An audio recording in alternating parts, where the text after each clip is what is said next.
हाय। सदियों से Europe silk और मसाले के लिए एशिया के ऊपर निर्भर था। सिल्क रूट से चाइना से सिल्क और मेरीटाइम रूट या समुद्री मार्ग से मसाले मलय द्वीपों और इंडिया से यूरोप पहुंचता था। एंशियंट टाइम को छोड़ दो, खिलाफत के उदय के बाद से इस स्पाइस और सिल्क ट्रेड अरब व्यापारियों के कंट्रोल में चला गया। तब से चाइना से सिल्क और मलय आर्किपेलागो और इंडिया से मसाले अरब व्यापारियों से होते हुए इजिप्ट, दमास्कस और कॉन्स्टेंटिनोपल तक पहुंचता था। उस समय दो इटालियन रिपब्लिक भूमध्य सागर की स्पाइस और सिल्क ट्रेड को डोमिनेट करता था, वेनिस और जेनुआ, क्योंकि ये दोनों रिपब्लिक्स उस समय सी नेविगेशन के मामले में एक्सपर्ट थे। वेनिस और जेनुआ के व्यापारियों के माध्यम से अरब वालों से सिल्क और मसाला वेनिस और जेनुआ पहुंचता था। यहाँ से ही सिल्क और मसाला पूरे यूरोप में बहुत ऊंचे दाम पे बिकता था। इसीलिए उस समय कुछ साम्राज्य वेनिस और जेनुआ की इस मोनोपोली को तोड़ना चाहते थे, लेकिन एशिया जाने का रास्ता किसी को नहीं पता था। खैर, अब क्या करना, इन दोनों से ही खरीदना होगा। और ऐसे ही चलता रहा बहुत साल। उस समय यूरोपियन लोगों का एशिया को लेके बहुत क्यूरियोसिटी था। ये क्यूरियोसिटी और बढ़ गया लगातार मंगोल आक्रमण के बाद। मार्को पोलो की नेविगेशन के बाद जब यूरोपियंस पहली बार एशिया के बारे में जाना, तब क्यूरियोसिटी और ज्यादा बढ़ गया। अब हमें एशिया जाना ही है, लेकिन वही प्रॉब्लम, रास्ता पता नहीं था। खैर, अभी तक तो सब कुछ सही चल रहा है, लेकिन 11वीं सेंचुरी से लेके 13वीं सेंचुरी तक लगातार तुर्की और मंगोल आक्रमण के वजह से एक तो अब्बासिद खिलाफत और बाइजेंटियम लगभग खत्म हो गया था, और दूसरी बात, लगातार कॉन्फ्लिक्ट के वजह से बार बार स्पाइस और सिल्क ट्रेड इंटरप्ट हो रहा था। बाद में परिस्थिति और खराब हो गया। 14वीं सेंचुरी में ऑटोमन साम्राज्य बुल्गारिया, सर्बिया, ग्रीस जैसे छोटे छोटे क्रिश्चियन देशों को कब्जा कर लिया, जिससे यूरोप के तमाम क्रिश्चियन साम्राज्य ऑटोमन के रूप में एक थ्रेट महसूस किया। 1453 में ऑटोमन के हाथों यूरोप का सबसे बड़ा शहर कॉन्स्टेंटिनोपल का भी पतन हो गया। इसके बाद ऑटोमन धीरे धीरे भूमध्य सागर पर अपना पकड़ मजबूत कर रहा था, जो वेनिस और जेनुआ की अस्तित्व के लिए एक बड़ा खतरा है। एक तो ऑटोमन साम्राज्य बहुत बहुत पावरफुल है, और दूसरा स्पाइस और सिल्क ट्रेड अब इसके कंट्रोल में है। इसीलिए अब यूरोप के कुछ क्रिश्चियन साम्राज्य ने ठान लिया कि बस बहुत हो गया, अब हम मुस्लिम डोमिनेंस को बर्दाश्त नहीं करेंगे। हम जरूर ऑटोमन और मंगोलों को बाईपास करके एशिया जाने का रास्ता ढूंढ निकालेंगे। लेकिन कौन साम्राज्य? उस समय आइबेरियन पेनिनसुला से अरब वालों को खदेड़ना ऑलमोस्ट 90% कंप्लीट हो गया था। इसीलिए कास्टिले और पोर्तुगल के मन में ही उस समय सबसे ज्यादा मुस्लिम नफरत था। उस समय पोर्तुगल ही मैप मेकिंग और शिप बिल्डिंग इंडस्ट्री में यूरोप में सबसे आगे था। उस समय अकॉर्डिंग टू यूरोप दुनिया कुछ इस तरह का था। तो अब पोर्तुगल अफ्रीकन कोस्टलाइन के थ्रू एक्सप्लोर करना चालू कर दिया। शुरुआत में पोर्तुगल को बहुत सक्सेस मिला। 1488 तक आते आते केप ऑफ गुड होप तक का रास्ता पता चल गया। लेकिन एक बंदे को ये सब पसंद नहीं आ रहा था। वो सोचता था कि पृथ्वी तो गोल है, तो क्यों ऐसे समय बर्बाद करना, हम सिर्फ अटलांटिक महासागर क्रॉस करके ही डायरेक्ट कैथे और सिपांगो पहुंच सकते हैं। लेकिन इस प्लान के लिए पोर्तुगल उनको फंडिंग नहीं दिया। अब उसने पोर्तुगल का राइवल स्पेन चला गया फंडिंग के लिए। एक तो स्पेन पहले से ही बावला था पोर्तुगल की इतनी सक्सेस देख के, इसीलिए स्पेन की रानी इसाबेला ने इस बंदे की प्लान को एक्सेप्ट करके उसे फंडिंग दे दिया। साल 1492 में कोलंबस स्पेन से रवाना हुआ। कैनाडी आइलैंड तक तो रास्ता पता था, उसके बाद का रूट एकदम अननोन था। फाइनली कोलंबस एक अनजान द्वीप पर लैंड किया। इस द्वीप का नाम रखा गया सान साल्वादोर। उसके बाद कोलंबस और कुछ द्वीपों को एक्सप्लोर किया। एक द्वीप का नाम रखा गया ला हिस्पानियोला। वहां पर कोलंबस ने एक फोर्ट का भी निर्माण किया, नातिविती या ला नाविदाद नाम से। कुछ दिन यहाँ बिता के कोलंबस अपने 39 लोगों को यहाँ छोड़ के और कुछ स्थानीय लोगों को बंधक बना के स्पेन लेके आया। सोना पर्ल्स लेके स्पेन लौटते ही उसने इंडिया और इंडियन लोगों के बारे में स्पेनिश क्राउन को सब कुछ बताया। पहले तो कोलंबस को हीरो की तरह ट्रीट दिया गया, लेकिन रानी को शक हुआ, ये कैसा एशिया है? मार्को पोलो ने तो ऐसा नहीं बताया था। और गोल्ड क्यों, मसाला कहाँ है? खैर, जो भी हो, अब इस न्यूली डिस्कवर्ड लैंड के लिए आने वाले समय में स्पेन और पोर्तुगल के बीच में युद्ध हो सकते हैं। इसलिए पोप ने स्पेन और पोर्तुगल के बीच में एक संधि करवाया, जिसमें दुनिया को दो हिस्सों में बांटा गया। एक हिस्सा रहेगा पोर्तुगल का और एक हिस्सा रहेगा स्पेन का।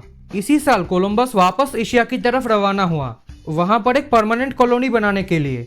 लेकिन ला नाविदाद पर पहुंचते ही देखा कि जिस 39 लोगों को उसने छोड़ गया था, उन सब में एक भी लोग जिंदा नहीं रहे। हिस्पानियोला आइलैंड पर कोलंबस ने एक शहर का भी निर्माण किया, क्राउन ऑफ कास्टिले की रानी इसाबेला के नाम से। इस बार कोलंबस ग्रेट खान से मिलने के लिए और कैथे और सिपांग को ढूंढने के लिए और भी एक्सप्लोरेशन चलाया। कुछ अनजान जगहों को एक्सप्लोर करने के बाद कोलंबस वापस स्पेन लौट गया और इस बार भी रानी को शक हुआ। अब 2 साल पीछे चलते हैं। 1494 में स्पेन और पोर्तुगल के बीच में ट्रीटी ऑफ टोर्देशियस साइन हुआ। खैर, अब बहुत हुआ स्पेन की बात, अब बात करते हैं पोर्तुगल के बारे में। 1497 में एक बंदा अफ्रीकन कोस्टलाइन के थ्रू इंडिया जाने के लिए पोर्तुगल से रवाना हुआ। अब केप ऑफ गुड होप तक तो जाने के लिए कोई दिक्कत नहीं हुआ, क्योंकि रास्ता तो पहले से ही पता था। अब उस बंदे ने और आगे जाने का फैसला लिया, पहले मोजम्बिक, फिर मोम्बासा और उसके बाद फाइनली वो बंदा कालीकट पर लैंड किया। उस बंदे का नाम तो हम सभी को पता है। कुछ महीने इंडिया में बिता के वास्को दा गामा वापस पोर्तुगल लौट गया। पोर्तुगल आते ही राजा ने उनका खूब स्वागत किया। वास्को दा गामा ने इंडिया के बारे में जो कुछ भी बताया वो सब मार्को पोलो के बातों से मिलता है। खैर, अब फाइनली इंडिया जाने का एक अल्टरनेटिव रूट मिल गया। इसी समय इंग्लैंड ने भी एक एक्सपेडिशन लॉन्च किया था, एक इटालियन नेविगेटर की लीडरशिप में, लेकिन कुछ फायदा नहीं हुआ। अब लौटते हैं स्पेन पर। 1498 में वापस कोलंबस एशिया की तरफ रवाना हुआ। पहुंचते ही उन्होंने सिल्क रूट ढूंढने की भरपूर कोशिशें की। इसी चक्कर में कोलंबस ने और कुछ अनजान जगहों को एक्सप्लोर किया। कोलंबस समझा कि अब हम शायद कॉन्टिनेंटल एशिया पर आ चुके हैं, लेकिन वहां एक प्रॉब्लम क्रिएट हुआ। फर्स्ट वॉयज के बाद स्पेनिश क्राउन कोलंबस को यहाँ का गवर्नर बनाया था। कुछ लोग यहाँ पर सेटल भी हो गया था, लेकिन वो लोग कोलंबस के पुअर गवर्नेंस की वजह से नाखुश थे। कोलंबस आंदोलन को बंद करने के लिए 1-2 लोगों को फांसी में भी चढ़ाया था। इसीलिए स्पेनिश क्राउन फ्रांसिस्को दे बोबादिया को भेजा था कोलंबस को अरेस्ट करने के लिए। फ्रांसिस्को बोबादिया कोलंबस को अरेस्ट करके स्पेन ले आया। कोलंबस से गवर्नरशिप छीन लिया गया। इसके बाद उन्हें और उनके भाइयों को जेल में डाल दिया गया, लेकिन 1-2 हफ्तों के बाद उन्हें छोड़ दिया गया। कोलंबस बार बार यही बोलता रहा कि वो जगह एशिया का पूर्वी हिस्सा है, लेकिन कोई उनकी बात को नहीं मानता था। सब कोलंबस को पागल बोलते थे। अब लौटते हैं पोर्तुगल पर। वास्को दा गामा की लौटने के 1 साल बाद पोर्तुगल ने एक दूसरा आर्माडा इंडिया भेजा था, कालीकट के जामोरिन से संधि स्थापित करने के लिए। इस आर्माडा का कमांडर था पेड्रो अल्वारेस काब्राल, जो एकदम नया था। अकॉर्डिंग टू वास्को दा गामा, अफ्रीकन कोस्टलाइन के थ्रू जाने से बहुत लेट होगा। साउथ अटलांटिक सी करंट को पकड़ के आसानी से केप ऑफ गुड होप तक पहुंचा जा सकता है। काब्राल ने एकदम सेम दिशा पकड़ा, लेकिन केप ऑफ गुड होप पहुंचने की बजाय उनका शिप एक अनजान जगह पर लैंड हुआ। यहाँ पर आदमखोर जनजाति रहते हैं, मतलब एकदम प्रिमिटिव जनजाति।